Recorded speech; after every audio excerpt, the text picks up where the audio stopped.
আমি আজকে আসছি মুন্সিগঞ্জে। আর এটা হইছে একটা মুন্সিগঞ্জের অনেক পুরনো মসজিদ, যেটা ধারণা করা হয় আজ থেকে প্রায় 200 থেকে 250 বছর আগের। আর এটা খুব আসলে জরাজীর্ণ, এখন প্রায় ধ্বংসের পথে। আসলে এই গাছটাই মনে হয় এটা বাঁচা রাখছে এইভাবে, অন্যথায় এটা আরো কি ধ্বংস হয়ে যেত। দেখেন কি অবস্থা।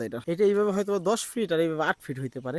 অনেক পুরনো একটা মসজিদ। যে এই যে মসজিদটা খেয়াল করে দেখ, বা এটা তো একবারে মোটামুটি চূর্ণ বিচূর্ণ ভাঙিয়া কিন্তু পড়ে যেতেছে। বাট মনে হচ্ছে দুই দিকের থেকে বট গাছ এটারে আটকায় রাখছে। এই দেখ ভাঙিয়াটা হ্যাঁ, পড়ে যেতেছে, মাছ ডিবি, কিন্তু মনে হচ্ছে দুই দিক থেকে বট বট গাছটা গাছ এই এটা যে আটকে ধরে রাখছে আর কি। পড়তে দিতেছে না। ও, এইটা একটা অলৌকিক বিষয়, অলৌকিক বিষয়।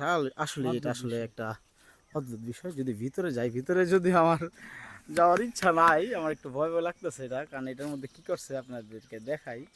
এখানে যে কিছু আগরবাতি জ্বালায় রাখছে, তারপর মোমবাতিও আছে এখানে, এই যে দেখেন। তারপরে এদিকে আপনার একটা একটা গোলাপ জলের একটা বোতল আছে। তো এইগুলো এমনি একটু রহস্যজনক, প্যারানর্মাল কিছু এখানে আসলে সাপ টাপ আছে কি থাকার সম্ভাবনা আছে।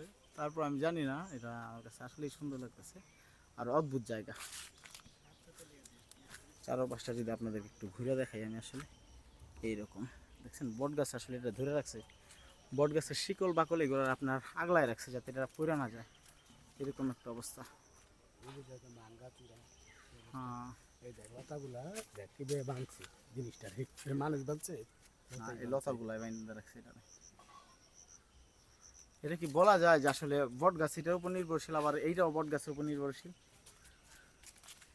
হ্যাঁ, আমার তো লাগে যে এইটারই আটকা রাখছে বট গাছে। এটা এই বট গাছ আটকে রাখছে, এটা তোমার কাছে মনে হয় না?